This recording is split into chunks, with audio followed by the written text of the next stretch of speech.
माझं नाव निशा. मी 35 वर्षांची आहे. माझं स्वतःचं घर होतं, चांगली नोकरी होती. मी कोणावरही अवलंबून नव्हते. आयुष्यात मी कधीही कोणापुढे हात पसरले नव्हते. लहानपणापासूनच माझा एकच ध्यास होता, स्वतःच्या पायावर उभं राहायचं. मी खूप मेहनत केली आणि वयाच्या 35व्या वर्षी स्वतःच्या हिमतीने एक सुंदर घर विकत घेतलं. माझं आयुष्य माझ्या नियमांनी चालत होतं. पण म्हणतात ना, आयुष्यात कधी काही सांगून येत नाही. आणि त्या दिवशी माझ्या आयुष्यात असं काहीतरी आलं ज्याची मी कधी कल्पनाही केली नव्हती. एके दिवशी माझे मामा मामी माझ्याकडे आले. ते आले तेव्हा त्यांच्या चेहऱ्यावर एक हास्य होतं, पण डोळ्यात एक वेगळीच विनंती होती. मामी म्हणाली, निशा, आम्हाला काही दिवस बाहेर जायचं आहे. आजोबांना तुझ्याकडे ठेवता येईल का? मी एक क्षण विचार केला, कारण आजोबांना सांभाळायचं म्हणजे सोपं नव्हतं. माझे आजोबा 70 वर्षांचे होते. त्यांना ऐकू कमी येतं, उठणं बसणं कठीण होतं आणि त्यांना रात्री 3-4 वेळा वॉशरूमला जावं लागतं. मामा सांगत होता की तो अर्ध्या रात्री जागून आजोबांची काळजी घेतो आणि त्यामुळेच त्याला आता पित्ताचा त्रास सुरू झालाय. मला ते ऐकूनच घाम फुटला होता. मी एकटी राहणारी बाई, त्यात रोज ऑफिसला जाणं, माझ्याही जबाबदाऱ्या होत्या आणि आता घरात एक वृद्ध माणूस सांभाळायचा. पण नकारही देऊ शकत नव्हते, कारण ते माझे आजोबा होते, रक्ताचं नातं होतं. मग मी हो म्हणाले. मग आजोबांना सोडून मामा मामी निघून गेले. ते गेल्यावर मी आजोबांकडे बघत राहिले. माझ्या मनात विचार सुरू होता की आता काय करायचंय, सगळं मी एकटीने कसं सांभाळायचं. माझ्या घरात एक कामवाली होती. ती 45 वर्षांची महिला होती. मी तिला म्हणाले, आजोबांची थोडी काळजी घे, त्यांना वेळोवेळी मदत कर, काय हवं नको ते बघ. मी तिच्याशी प्रेमाने बोलले होते, पण ती एकदम ताठ मानेने म्हणाली, हे माझं काम नाही. तिचं बोलणं ऐकून मी थक्कच राहिले. माझ्या डोळ्यांसमोर क्षणभर अंधारी आली. ती पगार पुरेपूर घ्यायची, पण काही काम सांगितलं की नाटकं करायची. त्या क्षणी मी ठरवलं की बस झालं हिचं नाटक. मी तिला सरळ सांगितलं, आजपासून तुझी सुट्टी. ती जाताना दारातून वळून म्हणाली, तुम्ही मला कामावरून काढलंय ना, आता बघा, या एरियातील एकही कामवाली तुमच्याकडे येणार नाही. मला तेव्हा हसू आलं होतं. मला वाटलं पैसे दिले की कोणीही येईल. मी तिच्या बोलण्याकडे दुर्लक्ष केलं, पण तिचं बोलणं खरं झालं. मी त्या एरियातील 5-6 बायकांना कामासाठी विचारलं, पण कोणीही यायला तयार नव्हतं. त्या बायकांची मैत्री माझ्या पैशांपेक्षा मोठी होती. पण मला तर माझ्या आजोबांना सांभाळायला, घरची कामं करायला कोणी हवं होतं. मी बराच वेळ विचारात होते. मग आठवलं की आजकाल सगळं ऑनलाईन मिळतं. मग मी लॅपटॉप उघडला, एक ऑनलाईन एजन्सी शोधली. मी त्यांना फोन केला. समोरून ते म्हणाले, मॅडम, काळजी करू नका, आम्ही लवकरच कोणाला पाठवतो. मी फिमेल कामवाली मागवली होती. मी घरात एकटी राहत होती, त्यामुळे मला बाईच हवी होती. थोड्याच वेळात दाराची बेल वाजली. मी दरवाजा उघडला तर समोर एक मुलगा उभा होता. त्याच्या चेहऱ्यावर एक निरागस भाव होता. त्याचं नाव राजू होतं. त्याला पाहून मी विचारात पडले. मी म्हणाले, मी कामासाठी मेड म्हणून फिमेल सिलेक्ट केली होती, मग तू कसा आलास? तर तो अगदी शांतपणे म्हणाला, मॅडम, तुम्हाला एका वृद्ध पुरुषाला सांभाळायला कोणी हवं होतं, त्यासाठी एजन्सीने मला पाठवलंय. एका पुरुषाला सांभाळायला बाई पाठवत नाहीत, हे तुम्हालाही समजत असेलच. त्याचं उत्तर मला पटलं होतं. मग मी त्याला आत बोलावलं. राजू म्हणाला, मालकीनबाई, मला घरातील सगळी कामं येतात. स्वयंपाक, साफसफाई, आजोबांना सांभाळणं, सगळं मी करेन. तुम्ही बिलकुल काळजी करू नका. त्याच्या बोलण्यात आत्मविश्वास होता. डोळ्यात एक वेगळीच चमक होती. त्याचा आत्मविश्वास बघून मी त्याला कामासाठी ठेवून घेतलं. आणि इथेच माझी सगळ्यात मोठी चूक झाली. राजू आल्यापासून घरात एक वेगळाच बदल जाणवू लागला होता. आजोबांची काळजी तो इतक्या मनापासून घेत होता की मला रात्री एकदाही उठावं लागलं नव्हतं. त्यांचं वेळेत जेवण, औषध, वॉशरूम, ते सगळं राजू बघत होता. घरही स्वच्छ राहू लागलं होतं. जेवणही वेळेत व्हायचं. मी ऑफिसला निश्चित मनाने जाऊ शकत होते, कारण राजू घरात सगळं सांभाळून घेत होता. काही दिवसातच राजू घरातील एक सदस्यच वाटू लागला होता. मला वाटलं की तो किती चांगला मुलगा आहे, किती मेहनती आहे, विश्वासू आहे. पण मला तेव्हा माहीत नव्हतं हा विश्वास मला किती महागात पडणार होता.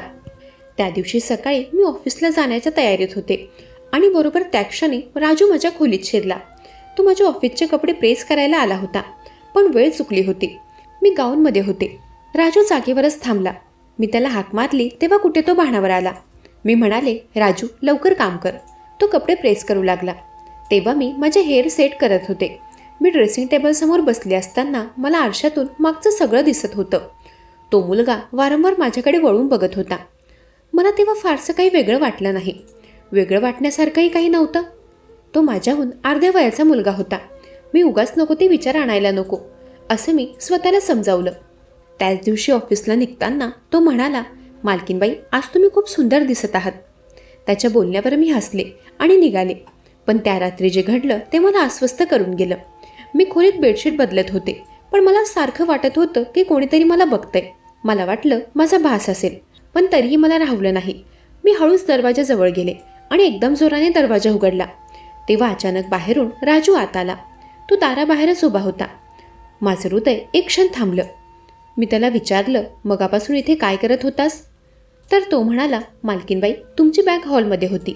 मोबाईल व्हायब्रेट होत होता म्हणून द्यायला आलो होतो. मी बॅग घेतली तर खरंच मोबाईलवर मिस कॉल होते. असं होतं तर मग दरवाजा नॉक करायचास ना, मला आवाज द्यायचास. असं लपून का बघतोय? तो म्हणाला, मला वाटलं तुम्ही रागवाल.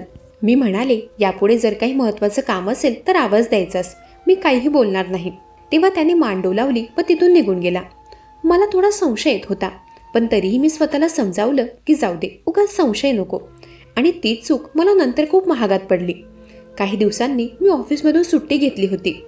मी सुट्टी घेतली आहे ते मी राजूला सांगायला विसरले होते. सकाळी नेहमीप्रमाणे तयार होऊन मी बाहेर गेले आणि थोड्या वेळाने परत घरी आले. खोलीत आले तर राजू माझ्या कपाटात काहीतरी करत होता. मी आवाज दिला तसा तो दचकला, कपाटापासून बाजूला झाला. मी त्याला विचारलं, हे काय आहे? माझ्या गैरहजेरीत तू माझ्या कपाटात काय करत होतास? तर तो म्हणाला, मालकीनबाई, गैरसमज करू नका, मी कपाट आवरायला काढत होतो. त्याचं उत्तर ऐकून मी शांत झाले, पण आतून एक अस्वस्थपणा होता जो मला जाणवत होता. पण मी त्याकडे दुर्लक्ष करत होते आणि हीच माझी दुसरी मोठी चूक होती. त्याच दिवशी हर्षल घरी आला. हर्षल माझा प्रियकर होता. तो परदेशात असायचा. पुढच्या आठवड्यात आमचं लग्न होतं. तो खास मला भेटायला आला होता. मी त्याची ओळख राजूशी करून दिली. मी त्याला म्हणाले, राजू, हा हर्षल आहे, माझा होणारा नवरा. पुढच्या आठवड्यात आमचं लग्न आहे. माझं बोलणं ऐकून राजूच्या चेहऱ्यावर आनंद नव्हता. हर्षल गेल्यावर मी किचनमध्ये गेले तर राजू तिथे नाराज बसला होता. त्याचा चेहरा उतरलेला दिसत होता. मी विचारलं की काय झालं? हर्षल, तुला कसं वाटला? त्यावर तू काहीच बोलला नाही.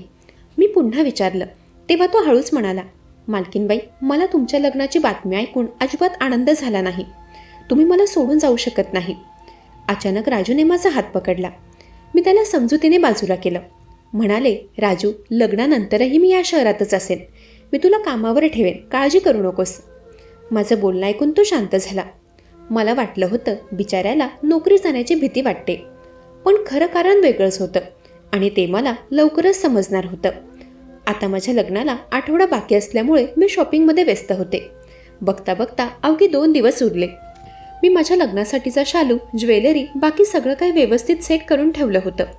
आता मला 2 दिवस कुठली धावपळ करायची नव्हती, नाहीतर लग्न मंडपात नवरीच थकलेली दिसली असती. माझ्या मनात आता खूप आनंद होता, उत्साह होता. माझं पुढचं आयुष्य सुंदर असणार या विचारात मी गर्क होते. त्या दिवशी रात्री राजू माझ्या खोलीत आला. तो म्हणाला, मालकीनबाई, आमच्या गावाकडे लग्न आधी मुलींची सुगंधी तेलाने मालिश केली जाते. त्यामुळे लग्नाच्या दिवशी चेहऱ्यावर वेगळंच तेज येतं. तुम्ही मालिश करून घ्या, नवरोबा तुमच्यावर अजूनच फिदा होतील. मला त्याचं बोलणं ऐकून हसू आलं, पण वाटलं किती गोड विचार करतो हा मुलगा. मी त्याला होकार भरला. त्याने मालिश करण्याकरता कोणा मुलीला घरी बोलावलं होतं. तो म्हणाला, ही माझ्यासोबतच काम करते. तेव्हा काही वेळाने खोलीतील दिवा मंद झाला. त्या मुलीने सुगंधी तेलाने हळूहळू मालिश सुरू केली. मला छान वाटत होतं, आराम वाटत होता. हळूहळू डोळे जड झाले, श्वास मंदावला आणि मग त्यानंतर मला काहीच आठवत नव्हतं. दुसऱ्या दिवशी सकाळी माझे डोळे उघडले तेव्हा माझ्या शेजारी हर्षल बसला होता. त्याला बघून मी गोंधळले. म्हणाले, हर्षल, तू इथे कधी आलास? रात्री काय झालं मला? त्याचा चेहरा गंभीर होता. तो म्हणाला, निशा, काल रात्री मी अचानक तुला भेटायला आलो होतो आणि ते बरं झालं मी इथे आलो ते. हर्षलने सांगितलं की तो रात्री माझ्या खोलीत शिरला तेव्हा राजू माझ्या कपाटातून लग्नाचे दागिने काढत होता. त्याच्या हातात दागिने व खिशात पैसे होते. हर्षलने त्याला रंगेहात पकडलं होतं आणि त्याने राजूला पोलिसांच्या हवाली केलं. तो पुढे म्हणाला तेव्हा मी बेडजवळ पडलेला एक रुमाल उचलला आणि त्याचा वास घेताच मला सगळं लक्षात आलं. राजूने मालिश करताना माझ्या चेहऱ्यावर बेशुद्ध करणारा रुमाल धरला होता. त्यामुळेच मला काहीच आठवत नव्हतं. त्यामुळेच मी झोपून राहिले आणि तो निवांतपणे माझ्या दागिने आणि पैसे चोरत होता. हर्षलने वेळीच येऊन मोठा अनर्थ टाळला होता. त्यावेळी माझ्या डोळ्यातून पाणी आलं. मी स्वतःवरच रागावले होते की मी एवढी कशी फसले. एवढ्या स्पष्ट संकेतांकडे मी दुर्लक्ष का केलं?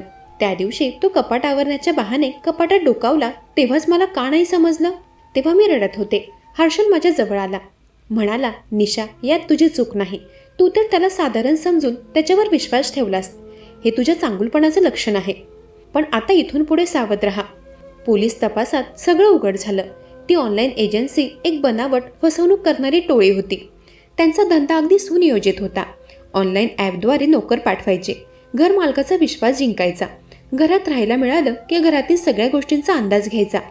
कुठे काय आहे, कोण कधी घरात असतं, काय सांभाळायला ठेवलंय, सगळं टिपायचं आणि मग योग्य वेळ आली की घरातील पैसे, दागिने सगळं लुटायचं. माझे लग्नाचे दागिने आणि रोख रक्कम घरी आहे हे राजूने आधीच हेरलं होतं. लग्नाच्या 2 दिवस आधी जेव्हा मी आनंदात होते, अगदी बेफिकीर निष्काळजी होते, तेव्हा त्याने डाव साधला. पण अखेर राजू आणि त्याच्या पूर्ण टोळीला पोलिसांनी अटक केली. मंडळी, तुमच्या घरात असं कोणी आहे का ज्याच्यावर तुम्ही डोळे मिटून विश्वास ठेवत आहात? एखादा नोकर, एखादी कामवाली, एखादा ओळखीचा माणूस ज्याच्याबद्दल मनात कधीतरी एक छोटीशी शंका येते, पण आपण ती दाबून टाकतो. ती शंका दाबू नका. आजकाल फसवणूक करणारे इतके हुशार झाले आहेत की ते आधी तुमचा विश्वास जिंकतात आणि मगच तुम्हाला लुटतात. ऑनलाईन एजन्सीवर आंधळा विश्वास ठेवू नका. घरात नोकर ठेवताना पूर्ण चौकशी करा. पोलीस व्हेरिफिकेशन करा. दागिने किंवा रोख रक्कम घरी असताना सतर्क राहा आणि कोणाचे वागणं संशयास्पद वाटलं तर लगेच विश्वासू माणसाला सांगा. डिजिटल युगात सुविधा नक्की वापरा, पण डोळे कायम उघडे ठेवा. माझ्यासारखी चूक तुम्ही करू नका. मंडळी, कशी वाटली ही कथा? ऐकत रहा मनाचे बोल.